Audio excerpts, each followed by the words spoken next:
Hi everyone, and thank you for joining our webinar today. Can I just say that if you're unable to hear or see the presentation at any point, please raise your hand and a colleague will investigate that for you straight away. So let's get started. My name is Elaine Clayton and I'm very happy to be joined today by Mark Bettany, who is head of our engineering department. Today we're going to be taking you through the technical guidance which was recently issued by the Coal Authority. Please feel free to ask questions throughout the webinar using the questions function, and we will look at responding to these after the webinar in the form of an FAQ document.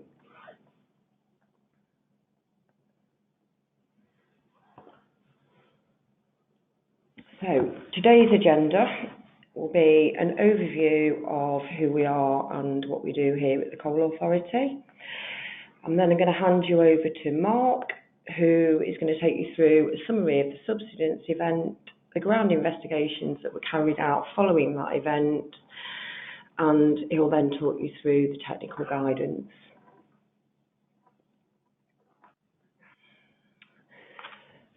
Okay, so who are we and what do we do?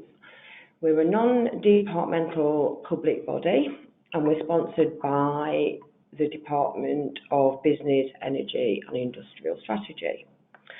We're here to provide expert advice and creative solutions to manage the public safety and environmental issues that have arisen from previous coal and metal mining. Our team works to resolve the impacts of mining by developing innovative solutions and technology to constantly improve the environment.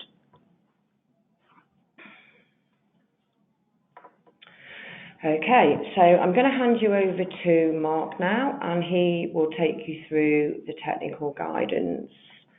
Okay, Mark? Thank you, Elaine. I'd like to start my section with the general background behind the Subsidence event.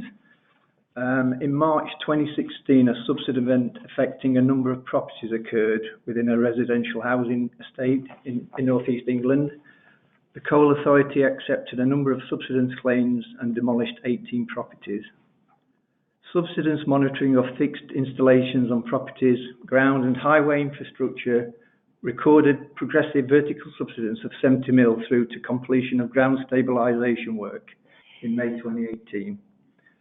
Total vertical downward movement, inclusive of the initial subsidence effects, reported between April 2016 and May 2018, has been assessed to be in the range of 320 to 600 millimetres. A deposited IMA coal mining plan shows one roadway within potential influencing distance of this area. Historical coal mining is recorded beneath the area of subsidence in several seams between depths of 38 metres, this is the IMA seam, and 257 metres, the 3/4 seam.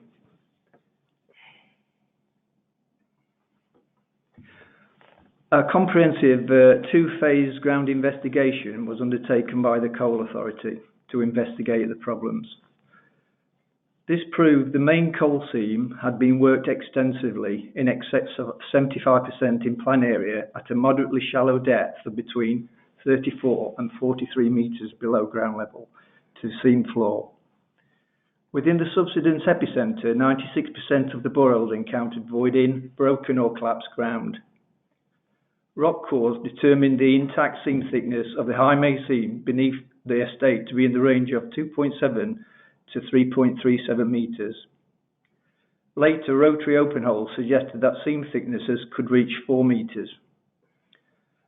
The rock mass, known as the high main post, consisting of sandstone above the coal seam at this location, was found to be weak, laminated, weathered and fractured. Within the epicentre, the rock cover to extraction thickness ratio ranges between 12.3 for a 2.7 metre extraction thickness and 9.7 for a 3.37 metre extraction thickness. The subsidence is considered to be an aerial subsidence event resulting from roof and pillar failure within the mine workings of the I main coal seam.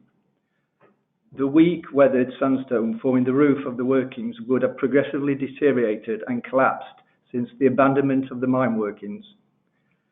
This deterioration is likely to have increased and redistributed loading on the remaining coal pillars, which would have been at marginal stability at the time of mining due to the high degree of extraction.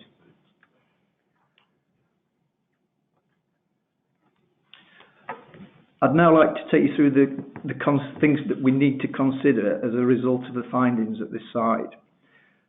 The first thing is that the historical mining plans are invaluable, but don't always give us a true representation of coal workings that have actually been undertaken underground. Consider that areas mined may vary from those shown on historical plans. The extent of the extraction and coal seam thickness may vary from those shown on historical plans and across a site. The plans held in historical records may not be the final abandonment plans for the seam and the mine, and not all historical coal workings are recorded. Second point is that both a desk-based research and ground investigation should be undertaken to confirm the potential for underground coal workings, the accuracy of the coal mining plans that could impact on the development, the competence and current condition of the geology overlying the coal workings, and the potential effects of groundwater, including assessment of recovering levels post-mining, which may still be taking place today. The third point is that the 10 times rock cover guidance outlined in Syria SP32 is only considered a rule of thumb for crown holes collapses. Other subsidence mechanisms can occur, such as pillar failure, for which the 10 times rock cover rule is not an appropriate guide. I will now thank you for listening, and I will now pass you over to Elaine. Hi, thanks Mark, that was great. I hope that everybody found this really useful. And just a reminder that we are here to support you with our services and extensive knowledge here at the Coal Authority. You can see some of the examples on the screen now. Information about all of these services can be found on our website, groundstability.com. But if you'd like to have a chat with one of the team directly, then please don't hesitate to call the number that you can see on the screen. There'll always be somebody available to answer your questions and supply the appropriate guidance. So that concludes today's webinar. I hope that you've enjoyed listening and found the content useful. As I mentioned at the beginning, we've been gathering questions throughout today's webinar, and we'll look to supply responses to all of these by way of a handy FAQ document, which we'll share with all attendees of the webinar. If you have any further questions or comments, or if you prefer to contact us directly, you can find our contact details on the screen, and a recording of today's webinar will be available on our YouTube channel later in the week. So thank you again for listening, and enjoy the rest of your day.